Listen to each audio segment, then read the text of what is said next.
असा इशारा प्रितेश मोरे यांनी दिलेला आहे. यंदाच आपण पाहिलं तर पावसाला अवधी आपण पाहतोय तुमच्या दुसरा आठवडा उलटण्यासाठी फायदा घेतल्याचा असा देखील सवाल त्यांनी उपस्थित केला आहे. त्यामुळे जर नालेसफाई येणाऱ्या काळात झाली नाही तर तोच खरं तर पाणी असेल कचरा असेल तो महापालिका अधिकाऱ्यांच्या दारात टाकला जाईल असा इशारा देखील प्रितेश मोरे यांनी दिल्याचं पाहायला मिळत आहे.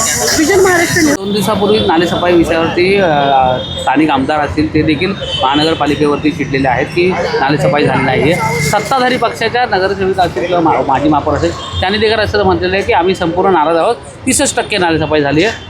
तेच तर आहे, तेच आम्ही सांगण्याचा प्रयत्न करत आहोत की हे कॉन्ट्रॅक्टर लोक नक्की कोणाच्या सांगण्यावरून वागतात. ते पण सब कॉन्ट्रॅक्टर तर वेगळाच राहिला. सब कॉन्ट्रॅक्टर लोक हे कोणाच्या जीवावरती उठतात की आमदारांनी देखील कंप्लेंट करून देखील नालेसफाई करत नाहीत. नक्की ह्यांना कुठली मस्ती आहे. त्याच्यामुळे एवढंच सांगणं आहे की जर 8 दिवसात तुम्ही पूर्णपणे नालेसफाई नाही केली तर 9व्या दिवशी संपूर्ण घाण होतो. एकतर तुमच्या घरात आणून टाकीन नाही तुमच्या ऑफिसला आणून टाकीन. जी काय सांगाल या नालेसफाईच्या विरोधामध्ये आपण आज ठाणे महानगर महासभेसमोर संपूर्ण छायाचित्रासकट आंदोलन करत आहे. काय नेमके मुद्दे आहेत तुमचे? काय नेमकं नालेसफाईमध्ये हे जातं? मागील 15 दिवसापासून मी ठाणे महानगरपालिकेचे अधिकारी आहेत जे नालेसफाई संदर्भात काम करतात त्यांना मागील 15 दिवस झाले सारखी भेट घेतो. भेट घेतल्यावरती एकच कारण सांगण्यात येते की फ्लोटिंग येते. फ्लोटिंग रोज फ्लोटिंग येऊन पाणी साठणारच आहे, नाले भरणारच आहे. त्याच्यामुळे मी त्यांना मागणी केली मला एखादी वर्क ऑर्डर दाखवा.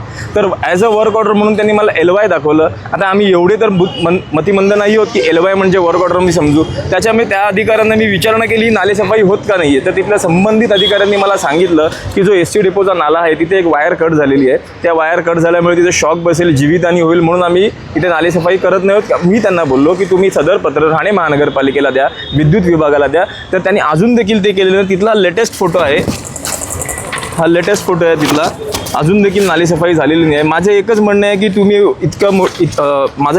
की तुम्ही जेव्हा एखादा कॉन्ट्रॅक्ट एखाद्या कंपनीला देता तेव्हा सब कॉन्ट्रॅक्टर नेमायचा नसतो.